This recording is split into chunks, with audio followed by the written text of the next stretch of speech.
A wildly entertaining night for Game 1 here at Canada Life Centre. 13 total goals, multiple lead changes. But, Darren, ultimately, I don't think we can see this type of game as a sustainable event. I don't think that's fair in terms of expecting that, because they're going to clean things up. And we'll talk about more of that in just a moment. But, you know, the return of the whiteout. So there was a promise that there was going to be high entertainment value to Game 1 between Colorado and the Winnipeg Jets. As I walked up to Canada Life Centre, I mean, you've got the whiteout party happening outside, so there's electricity in the streets. You come inside this building and it's vibrating in here, right? Because it's playoff hockey, and it's such an intimate setting that there was a nervousness in how the Winnipeg Jets approached the Colorado Avalanche. So there's some areas that they're definitely going to clean up. From a player perspective, John, if you're a skilled guy out there, and there were lots of them in Game 1, and we'll see a lot of it throughout the course of the series, you love it because it's loose, it's freewheeling, it's wide open, all of that.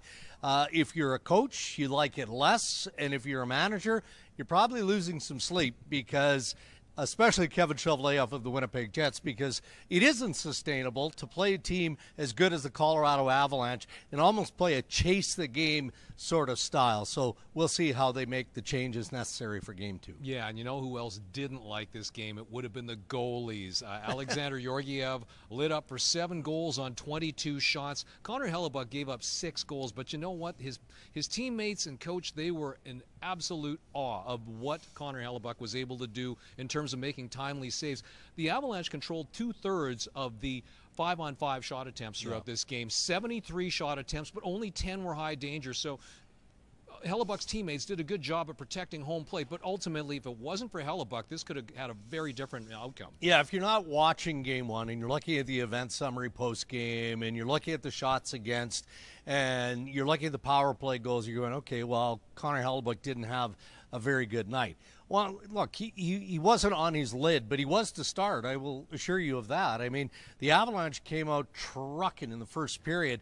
You know, they had 9 shots in the first 3 minutes and 51 seconds. If not for some timely saves by Connor Hellebuck, who knows? Maybe the Winnipeg Jets are chasing that game. Maybe it's 2-0 very, very early on. So you watch this game. Rick Bowness loved the outcome in terms of you get the win, you move on to Game 2. But there are areas that Winnipeg, and I'm sure Jared Bednar and the Colorado Avalanche are going to want to clean up. You cannot get into a track meet with Nathan MacKinnon, Cale Makar, and Mikko Rantanen. That's a license for disaster. So they're going to look at areas that they can clean up. Stop turning the puck over.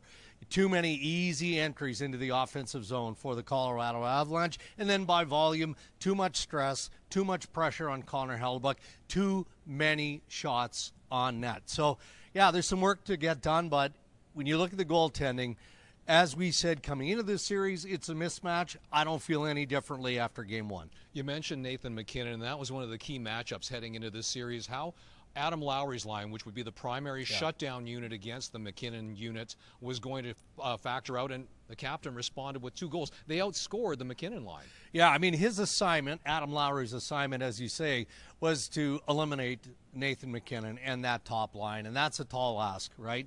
When you look at arguably the best player in the game in Nathan MacKinnon, I mean, he's going to get a lot of votes, John, for the Hart Trophy against some very, very good players. I had Hellebuck on my ballot as well, along with Nathan MacKinnon. There's full disclosure, but rightly so, right? So that's number 1 assignment for the Lowry line, is to make sure that you do whatever you can do to nullify the speed and the capability of Nathan MacKinnon.